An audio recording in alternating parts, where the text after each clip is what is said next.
Story of an Egg. Story of an Egg, George Bush.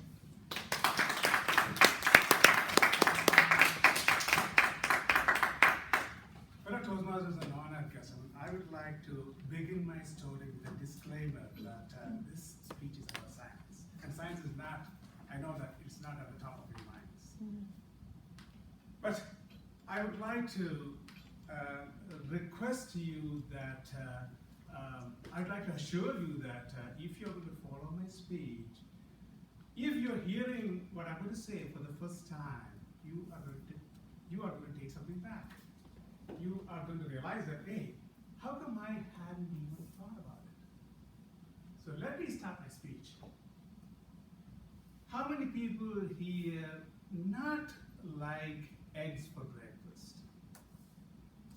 Oh, I'm not surprised. Good. Well, I like eggs for breakfast, and I like to have my eggs soft-boiled. So last Saturday, I was holding my soft-boiled egg like this, and I was marveling at the eggshell. This eggshell, like any hard part of the animal body, like bones and teeth, is made up of calcium. So I took a look at the constituents of the eggshell, and it's 98% calcium carbonate. Where does the calcium that ends up in the eggshell, no, where does the chicken get the calcium from? Anybody? Where does the chicken get the calcium to be put into the eggshell? It's from the food that the chicken eats. That's the only source. So I actually went after plant-based chicken feed, and I took a look at it. 9% of its calcium. Now, where does plants get their calcium from? Is it through air? No. It doesn't have any calcium in the air.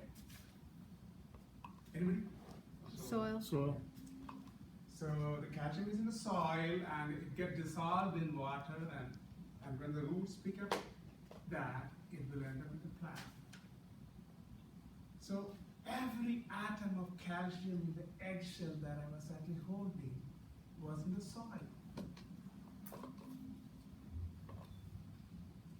By what process does calcium atom end up in the soil? Like, who makes the calcium atoms? Anybody? Supernova? Right. So that's a crux of my speech. So there is no process on Earth's surface that is capable of making new kind of atoms. Making a new kind of atom is a big deal. It happens in particle accelerators. It takes a lot of energy. But what does that mean? Making a new kind of atom is a big deal. What does it mean? It means that every atom that we see around us right now has been lying around here on the Earth's surface as long as Earth is old. I actually breathe some air now. Every atom of oxygen that I breathed in was here for 4.7 billion years. Every atom of iron in my hemoglobin is at least as old as Earth. Every atom of carbon in the cellulose on this table here, at least as old as Earth. Every atom of titanium in the paint over here, at least as old as Earth.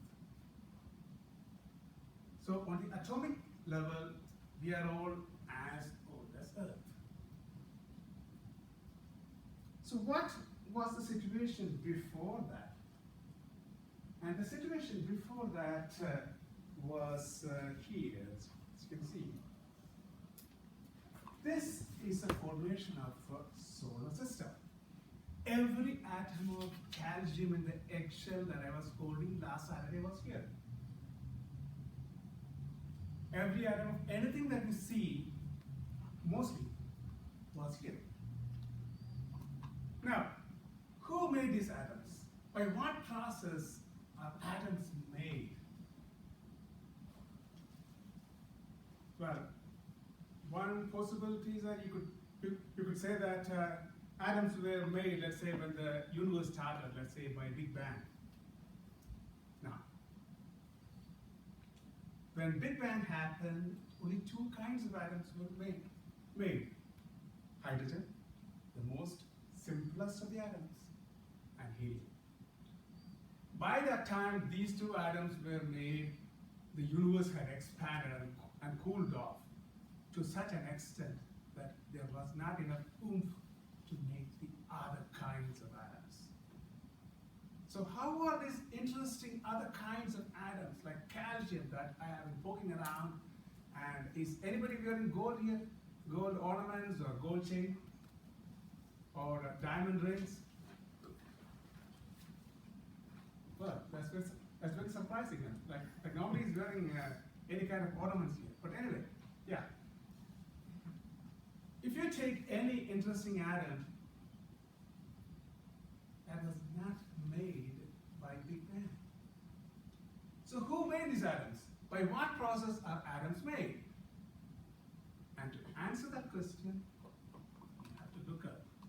Don't look up here. If you look up here, you are going to see the ceiling.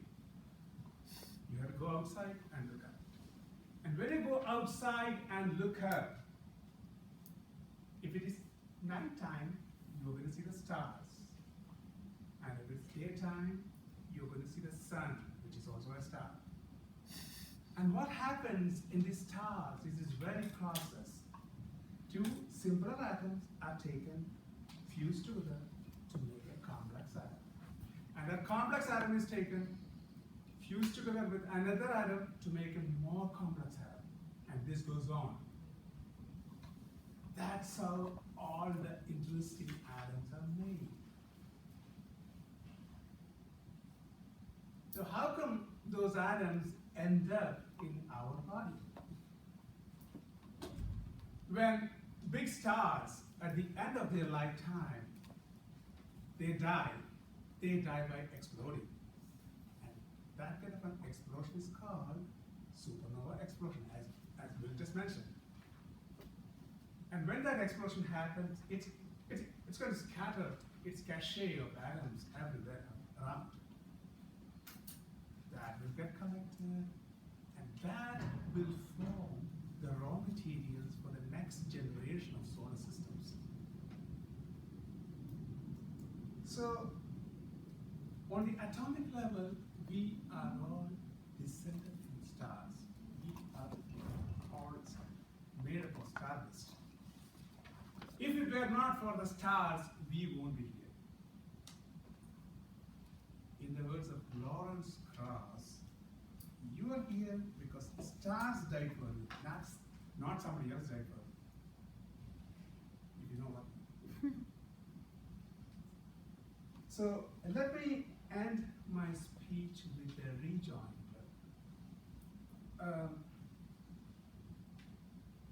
If the forces that existed in our universe were slightly off this way or that way, so that when Big Bang happened, everything got expanded and fizzled out. If that was the case, no interesting atoms would have been made, and we won't be here.